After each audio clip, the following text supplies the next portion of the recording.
Rice നന്നായി വേവിച്ചെടുക്കരുത്. അപ്പോൾ നമ്മളിങ്ങനെ മിക്സ് ചെയ്യുമ്പോൾ കുഴഞ്ഞു പോകും. കുഴഞ്ഞു പോവാത്ത രീതിയിൽ വേവിച്ചെടുക്കണം. എല്ലാ ഭാഗത്തുനിന്നും നന്നായി മിക്സ് ചെയ്തിട്ട് കൊടുക്കണം. അല്ലെങ്കിൽ അവിടെ ഇവിടെ ഒക്കെ ആയിട്ട് മസാല കിടക്കും, ഒരുമിച്ച് മിക്സായി കിട്ടില്ല.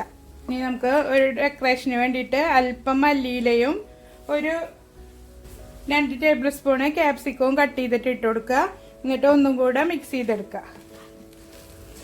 ഇതിന് വേറെ കറിയുടെ ഒന്നും ആവശ്യമില്ല. നമുക്ക് തൈര് കൂട്ടിയിട്ടോ അച്ചാറ് കൂട്ടിയിട്ടോ ഒക്കെ കഴിക്കാൻ പറ്റിയ റൈസാണ്. എഗ് റൈസ് റെഡി ആയിട്ടുണ്ട്. ഇനി ഇത് ചൂട്ടോടെ തന്നെ നമുക്ക് സർവിങ് ഡിഷിലേക്ക് മാറ്റാം. റൈസ് ഞാൻ സർവിങ് ഡിഷിലേക്ക് മാറ്റിയിട്ടുണ്ട്. ഈസി ആയിട്ട് ഉണ്ടാക്കാൻ പറ്റിയ റൈസാണ്. ഇപ്പോൾ തലേദിവസത്തെ ചോറ് ബാക്കി വന്നിട്ടുണ്ടെങ്കിൽ അതെടുത്തിട്ട് നമുക്കിത് ഈ മെത്തേഡിൽ ചെയ്തെടുക്കാവുന്നതാണ്. എല്ലാവരും ട്രൈ ചെയ്ത് നോക്കണം. ഇഷ്ടമാവുകയാണെങ്കിൽ എൻ്റെ ചാനൽ സബ്സ്ക്രൈബ് ചെയ്യാനും ലൈക്ക് ചെയ്യാനും ഷെയർ ചെയ്യാനും മറക്കരുത്. സബ്സ്ക്രൈബ് ചെയ്യുമ്പോൾ തൊട്ടടുത്ത് കാണുന്ന ബെൽ ബട്ടണിൽ ഓൾ ഓപ്ഷൻ ക്ലിക്ക് ചെയ്ത് വെച്ചാൽ ഞാനിടുന്ന എല്ലാ വീഡിയോസിൻ്റെയും നോട്ടിഫിക്കേഷൻ നിങ്ങൾക്ക് ലഭിക്കും. അടുത്തൊരു വീഡിയോയുമായി വീണ്ടും കാണാം. ബൈ.